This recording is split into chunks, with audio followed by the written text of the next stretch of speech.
If you love Baltimore sports, you'll love WNST.net. Glory, go for it. You're on.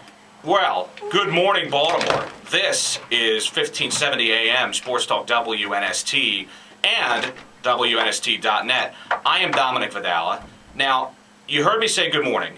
And for anybody that watched the Orioles game last night, it is a good morning because you saw, like me, you saw Brian Matusz pitch five hit ball for 8 innings. Now, that's the kind of game that the Orioles were expecting out of Matusz, as well as guys like Jake Arrieta, Chris Tillman, and Brad Bergeson when they drafted them and brought them up through the system. It's really been under Buck Showalter that we've seen that come to fruition. The amount of moxie, if you will, that we saw Matusz carry with himself on the mound last night, quite frankly, was very refreshing to see. And the Orioles, first of all, we all owe the Orioles a debt of gratitude, so to speak, because speaking for myself, I did not want the Orioles to be the first team since the 1962 Mets to win fewer than 40 games. Seeing as they just crossed that plateau now, again, we owe them a debt of gratitude. But the way that they've played since Showalter's taken over has really been a breath of fresh air. And speaking for myself, I hope that moving forward through the end of the season, we got about 6 weeks left, through the end of the season, we'll see that as sort of a building block. Using Adam Jones's walk-off suicide squeeze the other night as a building block, using Matusz's start last night as a building block. Even the bullpen, Koji Uehara was led a couple base runners last night, but he was pretty much closed down, closure quality last night in the game.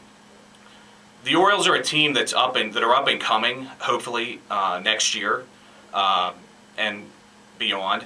Buck Showalter's done this before. He's been he's got experience in bringing young teams through tough times with young players and so forth.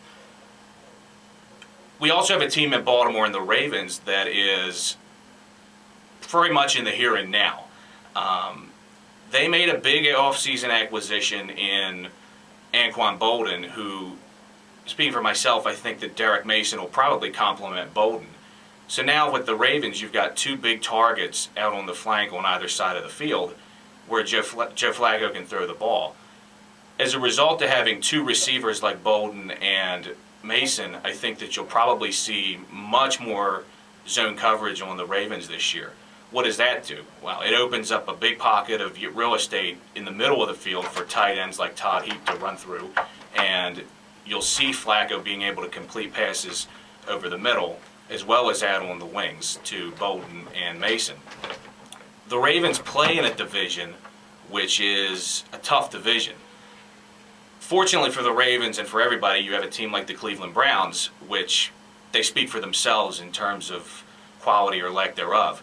Nevertheless, if you look at the Steelers, they're going to be without the services of Ben Roethlisberger for at least the first month of the season.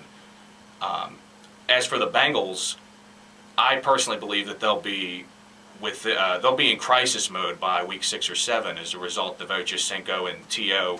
both wanting the ball presumably at the same time. So if the Ravens could stockpile some wins early in the year, I think that they have as good a chance of any to make a run at winning the division. Now, my attitude's always been about football. Get me in the playoffs and all bets are off. That's true, but if you give me a playoff home game and you play a team like the Colts or you play a team from a warm weather climate, you might see the Ravens having a much bigger home field advantage, and down the stretch that could be a huge advantage in propelling the Ravens into a playoff run as we move forward. Oh, are you just done? I guess so. I didn't give you the high sign. Okay, there you go. Domenic Vadala, everyone. Okay. Did you run out of gas, or are you just, you hanging? It's not like I'd rehearse that or anything. I just... Well, we do it for 4 hours a day. We just make it up as we go along, generally. But that's kind of how I live my life. Well, right. That's kind of how we all live our life. If you love Baltimore sports, you'll love WNST.net.